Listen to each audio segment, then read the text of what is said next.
Hello, biologists. Welcome to class. Today we're going to talk about climate change effects. We're going to focus specifically on our area, on the state of Oregon.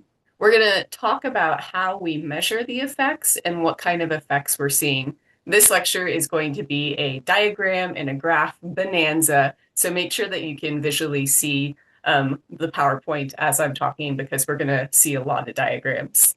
The first is 10 trackable indicators of climate change. What does trackable mean? It means quantifiable and easy to measure repeatedly. So these are data that we are taking continually to see how climate change is progressing. Let's go through them. First, as we warm our planet, we're going to heat our oceans. As we heat our oceans, we're going to decrease sea ice. That's going to increase the sea level. We're also going to increase the surface temperature of the sea. We're going to increase the temperature over the oceans. As we have this evaporation happening, we're going to increase water vapor. That's also going to increase the air temperature up in the troposphere. All of that warming up, even warming up over the land, is going to decrease the glaciers and the ice sheets. We're also going to decrease snow cover. So that's our first 10 indicator of climate change that we can accurately measure every year. Here we have temperatures in the contiguous 48 United States. What does that mean? That means just in the main landmass. So we're not including Hawaii or Alaska or any of the other territories of the United States. When is this through? 1901 to 2021.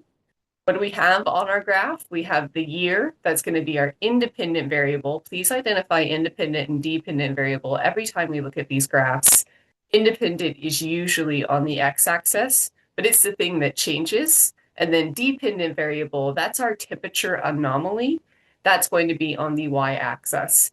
What does anomaly mean? This is the temperature deviation from the average in a period of time. So it's going to tell you the period of time if you look at the original article. And I have all of these things linked for you in the PowerPoint so you can go and explore the data by yourself.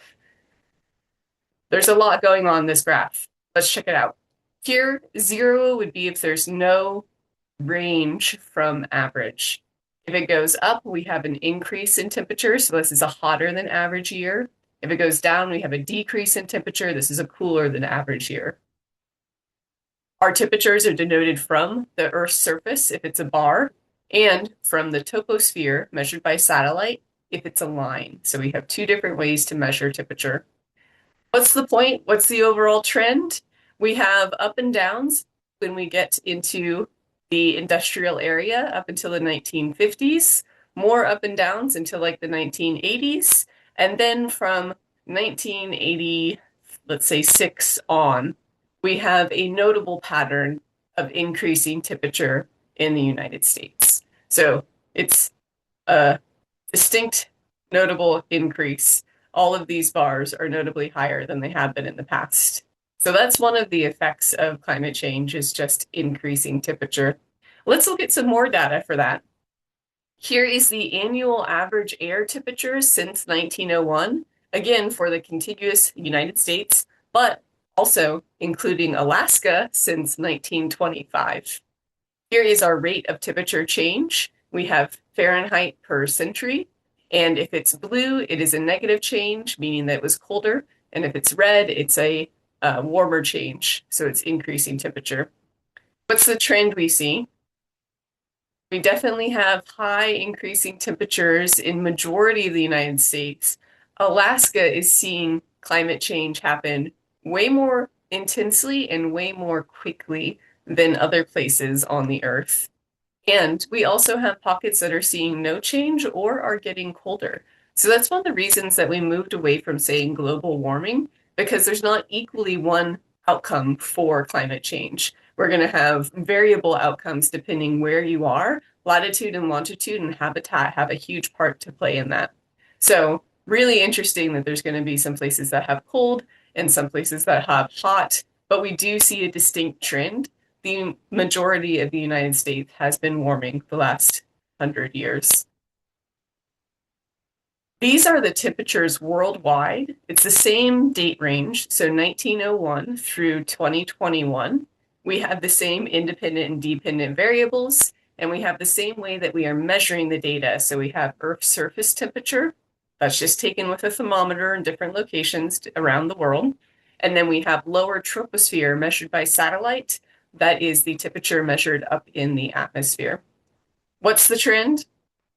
A definite shift from colder than average to hotter than average. Remember, anomaly is variant from the average.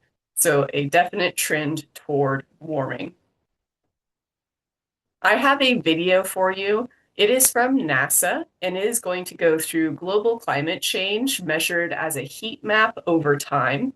The way a heat map works is cooler areas indicate a negative change, just like we saw in that graph where the temperature anomaly is cooler, and warmer colors like yellow and orange, and we're going to see a lot more red toward the end of the video. Those indicate a correlation with a higher than average, a hot anomaly for temperature change. So I will put that on Blackboard for you to check out. Temperature is really easy to quantify and easy to measure. That's why it was one of those major 10 indicators in so many different places on our first diagram. We had toposphere, we had surface area, surface sea level, we had above the sea, we had land. Temperature is pretty good data, but it does get more complicated than that. So it's more nuanced. And let's talk about some of the nuanced effects of climate change. One is going to be changing weather patterns. So we are going to see an increase in extreme weather events, and we are going to see that be variable. So it'll be harder to predict. In general, weather is harder to predict. And so we're going to see more rainstorms, more lightning storms, more flooding. We're going to see more tornadoes in the Midwest. We're going to see more hurricanes. And that is an expected outcome of all of the changes associated with greenhouse gases warming the atmosphere and causing those 10 variables like decreasing glaciers and snowpack, increasing sea levels. We also are going to see ocean acidification. I'm adding this to the more complicated indicators because it takes about 200 years for 80% of the carbon dioxide that we release today to be absorbed. So whatever we're doing right now, we're not even going to see the overall effect for 200 years from now.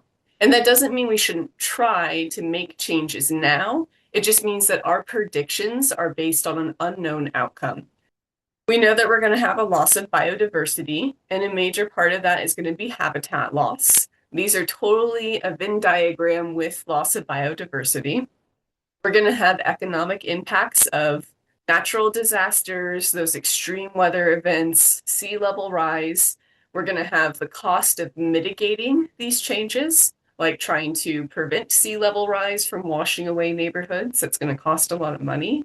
It's also going to cost a lot of money to try and move people out of areas that are too damaged to stay. So that's called migration. Mitigation and migration are going to be a huge economic impact. We're also going to have health impacts. So we're increasing disease, and I have a slide on that coming up too. We're increasing the loss of crops, and so that's going to see an increase in starvation and malnutrition. We're also going to lose access to clean, fresh water. That's going to lead to dehydration and diarrheal diseases. And I added grief because the health impacts are not just physical. We have to think about mental health of all of the stress and the loss that is going to be associated with climate change. All right, now let's start to get into Oregon specific. So Oregon climate impacts and costs. We're going to start with higher temperatures, hotter temperatures, and then we're going to move on to our different types of effects of climate change. Here we have a graph. Global average temperatures per year compared with the pre-industrial age, 1850 to 1900. We have our pre-industrial age as before 1940. Then we have up to 2025. I think there's 5 bars after 2020. In 2024, the global average temperature was almost 3 degrees Fahrenheit warmer than it was in the pre-industrial period. In Oregon, in our state alone, the average temperature has increased 2.2 Fahrenheit, per century since 1895. What about how hot will it get? Well, we have predictions. So here we have observed and projected changes in Oregon specifically, average annual temperature relative to 1950 through 2014. So that is our reference line that we are calling zero. Remember, when we're looking at differences from baseline, we need a baseline. So our baseline is based on 1950 through 2014. This graph is showing us three projections from today. So here's the bar where today stops and the projections begin. And these projections are based on shared socioeconomic pathways called SSPs. SSPs are predictions when we think about what different nations will do, how greenhouse gases will go, and what kind of climate actions might be taken. So they are more than just numbers of data. They are projecting what countries and people are going to do. The colored bars, which are these colored bars over here, are observed values from the National Centers for Environmental Information. And the solid lines, here are your solid lines. They're a little bit harder to see in these bars, but this is one, and this yellow is a line. The solid lines are the mean values of these simulations from 7 to 11 downscaled climate models. So they're using predictions. So this is a whole lot of computer programming to try and guess what's going to happen. What should we be paying attention to? We have our independent variable on the x-axis. We have our dependent variable on our y-axis. And we have actual data in the bars that are red and blue. These are years where the average temperature was higher than our baseline, and these are years where it was lower than our baseline. We can see we have a lot more red recently than we did historically. And now we get into the predictions. So from this point forward, three lines come out. We have this kind of maroon line that is a high level of climate disorder. And if that occurs, they project that we will be within, 9.5 degrees Fahrenheit by the year 2100. So that would be a 9-degree increase. That's pretty notable. It's going to have a really large effect on the habitat. Then we have this orange line. This is our mild projection, and our mild projection takes us out to just over 8 degrees Fahrenheit. And then we have our more conservative projection, which takes us out to just about 6. These bars here, so this yellow bar is showing us the deviation that might be in this range. So it could be as low as under 4. And then here, this orange bar from, let's just say 9 to 6.5. And then the concern is this bar here that spreads so high. There was some variation. It could be up to almost 14. In the next 50 years, the mean annual temperature is expected to be about 5 degrees warmer, and in the summer, up to 7 degrees warmer. That's a lot. Heat waves, especially week-long heat waves, are expected to be 2 to 7 times more likely between 2021 and 2050 as compared to our historic data. I have a screenshot here from June 2021 when we had that massive heat wave. Maybe you all remember it. It was pretty incredible, and we estimated that it cost Oregonians $1.3 billion, and we confirmed that it killed 96 people. So these heat waves, these effects of climate change are pretty disastrous. 96 people is a lot of people to lose to extreme heat. Thinking about hot days, the frequency of extremely hot days is increasing, and Oregon is expected to have 38 extremely hot days in 2050. An extremely hot day is a quantifiable measurement. So it's based on your location and your historical max temperature, so it's not the same everywhere. For example, 98 Fahrenheit is really hot, extremely hot in Medford, but in Portland, the city, 91 is considered extremely hot. Public services are disrupted when we have heat events. For example, only 15 out of 81 schools in Oregon's largest school districts have air conditioning. Maybe you went to a school that did not have air conditioning. We estimate that it would cost approximately $173 million to install AC throughout Oregon public schools. And if we're going to continue to have these heat waves, these week-long heat waves, and these extremely hot days, we're going to have to make that choice. Here we have a graph. This is a little bit wild, but let's break it down. We have number of days over 90. So in Oregon, that would be considered extremely hot. Sorry, in Portland, that would be considered extremely hot, but not extremely hot in Medford. And then we have the year, and we have Portland, Pendleton, and Medford. So 3 different cities in Oregon that we're comparing the changes of days over 90 degrees. Here is Portland. We have an upward trend, lots of variation. Then we have Pendleton, generally hotter than Oregon. Upward trend is pretty much in line with Portland, though. And then we have Medford. Note that Medford is the hottest, but also it has the steepest line of increase on this graph. So it is getting more hot days more quickly than other cities in Oregon. Not only do these extremely hot days require more planning and disrupt services, they also require a lot more energy. So this graph is from Portland General Electric. It's historic and projected seasonal peak load, and that is requirements of energy. Portland General Electric reports that extreme weather has become more common, and it is, quote, driving unprecedented hourly peaks that can require every available energy resource to meet demand, end quote. Let's look at this graph. Peak load in milliwatts, that's the amount of energy being used. They started collecting data in like 2006, and here's the data. We have summer and winter bars. Summer is red, winter is blue. Pretty consistent until about 2020. Then we have some really incredible spikes. Here we are in 2026. Summer is already requiring more than it ever has. Winter is at its highest level so far, and our projected usage is just continually upward. So that means that Portland General Electric is going to have to adapt as the climate changes, and we are going to have to adapt as we have to need more energy and have to pay for it. That brings us to a term called energy burden. Energy burden is the percentage of a household's gross income spent on energy bills. If it's 6%, it's considered high. And if it's over 10% of your gross income, it's considered severe. So if you pay more than 10%, you're severely burdened by energy. High energy burdens are correlated with a greater risk of respiratory disease, increased stress, economic hardship, and difficulty moving out of poverty.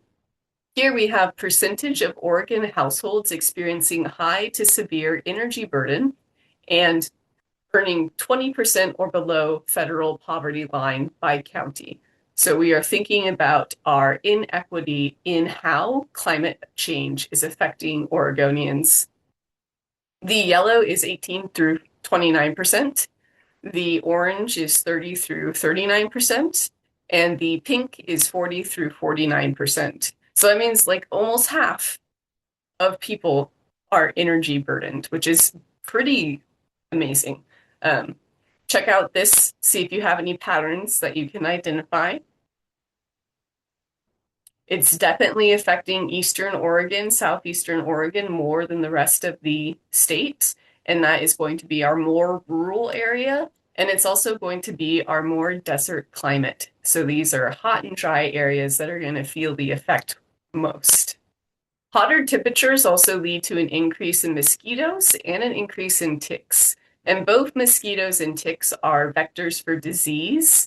For example, I'm using this as an example, but mosquito-borne diseases are increasing too. But for example, Lyme disease infections are increasing in Oregon.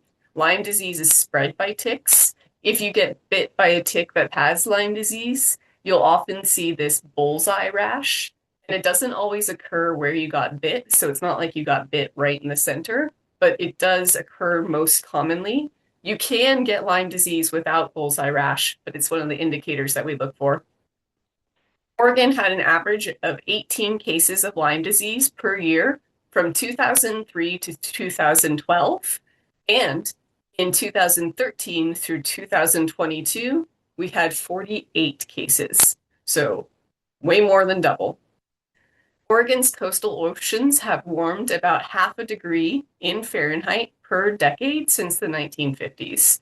And Oregon is not feeling the change in our water temperature as severely as other states. So we are a little more slowly progressing in this. We're definitely feeling the temperature effects right now, but this is a more slow process. But just because it's a slow process doesn't mean that it's not having an impact. In 2015, an ocean heat wave led to the loss of 150 million from the Dungeness crab industry. And as our ocean temperatures change, we're going to disrupt upwelling cycles. And as we disrupt upwelling, we're going to see lower oxygen levels, we're going to see higher ocean acidification, and we're going to see more harmful algae blooms. Hotter temperatures have also caused more evaporation in the soils, and that leaves the soils drier. The hotter temperatures also decrease snowpack. Both of those things lead to more severe and more frequent droughts. This is also important for Oregon because we have a $5.7 billion agricultural industry, and 85% of our water in our state is used for irrigation. Here I have a list of the national ranking of Oregon agricultural products in 2023.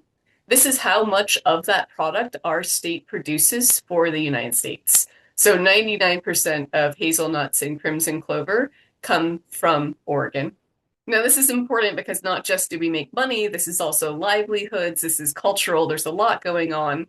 And we can measure where we think plants are going to grow using something called plant hardiness zones. So this is the United States Department of Agricultural Plant Hardiness Zone map, and it classifies zoning areas where different types of plants will grow. So if you ever flip through a seed catalog, it'll say for zone 5B or zone 8A, and that will tell you what regions would be good to plant those seeds in. If you plant the seeds outside of their zone, it might be too hot or too cold for those seeds, and they probably won't grow very well. There's 13 zones. Zone 1 is the coldest. Zone 13 is the hottest, and it has a 10-degree Fahrenheit range. These changes go from -7 in green to gray, which is -1 to 1. And then our warmer colors go from 1 to +7, which is in red. What does that mean? That means that the areas that you could plant these plants have changed this much in temperature, and that's going to shift where we're able to grow agricultural products. As the 99% producer of hazelnuts, if our hardiness zone changes enough that we are no longer able to grow hazelnuts, that's going to really affect the agricultural businesses in Oregon and our overall GDP in Oregon. So this is why we're talking about hardiness zones, not just because we love to garden. What do we see as a trend? Lots of cold changes over here in green, lots of hot changes over here in pink, and lots of hot changes over here in pink. Majority is having a change though. This like mustard colored, all of this is 5 to 7 degrees change. That is pretty incredible. So we are going to see a shift in how we are planting agricultural products. Let's look at Oregon's change.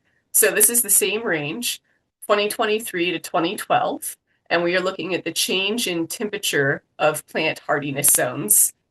So we have colder areas here. We have gray with no change, so they do not have to worry about updating their agricultural products. And then up in the northeastern area, we have a lot of strong hot change. So remember this mustard color, this is the above 2 degrees Fahrenheit temperature change. So there's a lot of change here, a lot of change on the coast. This is going to affect us. We need to be thinking about what's going to happen in the future. All of these hotter temperatures are going to lead to more frequent and severe wildfires. The mean size of all wildfires have increased from 79 acres in the 1970s to a mean, an average of 6,769 acres between 2020 and 23. That is a phenomenal increase. So just think about how much more space is burning. In our area in the Pacific Northwest in 2020, we had wildfires that killed at least 9 people, destroyed 5,000 homes, and burned over 5 million acres. Check out this 2020 wildfire map. There's just no safe place. And this is going to continue to be a trend. We're going to see more and more frequent and more severe fires. We're also going to see, after those fires, more landslides. So if we burn all the vegetation, that means that the erosion control and the soil adherence is going to decrease. And we're going to see more debris flows and flash floods. It is estimated by the year 2100, the frequency of extreme rainfall occurring within 1 year of a wildfire will increase 700% in the Pacific Northwest. So we're going to have a lot more of these earth movement changes that will disrupt our lives. We're also going to have an increase in rainfall because hot air can hold more moisture, and more moisture is going to lead to a more intense water cycle. Here we have April rain totals in Portland from the last 10 years. We have our average line, and then we have our record driest, which was 2021, and our record wettest, which was 2022. Definitely some volatility that's going to be part of the pattern we see of climate change. We're going to have an overall increase, we think up to 10% by 2045 to 2075, but we're also going to see variation. It's going to be hard to predict the weather. We have been tracking water years for over 100 years. This is a graph showing us the difference. Here's Oregon water year, and a water year is 12 months when you track your total precipitation. So we are looking at Oregon water year precipitation anomaly relative to 1901 to 2000. So the average here of 1901 to 2000, that's our baseline, and the anomaly would be above if we get more rain. So this is precipitation anomaly percent. So this would be 10% more, 20% more. And it would be mustard colored if it's below average. So really a decrease in rain in these years. We do see a really interesting trend where it's up and down, up and down. We can also compare this to what we see in temperature during our water years to see if there's a correlation. Baseline right here. Blue line is temperature decrease from average. Red line is temperature increase from average. What's our trend? In the more recent years, we have way more hot than we do cold. We have a warming trend. We're also going to see sea level rise as our glaciers melt and our ocean ice sheets melt. We expect the sea level to rise on average 1 to 4 feet by the end of the century. That's a pretty big variation there. Oregon is expected to have up to 1 foot of sea level rise by 2050. My expectation is that you'll probably still be alive in 2050, and so that is going to be within your lifetime. We're also going to increase the number of high tide flooding events. Here I have a picture of Highway 101 in Tillamook in December 2023. I don't know if you remember how badly it flooded then, but it was a major flooding event. So now I have 2 readings for you that are thinking beyond Oregon. Both of these are focusing on island countries that are having to migrate because of climate change. So I will link to those readings for you on Blackboard, and I hope you have a great rest of your day. Bye. Email me anytime with questions.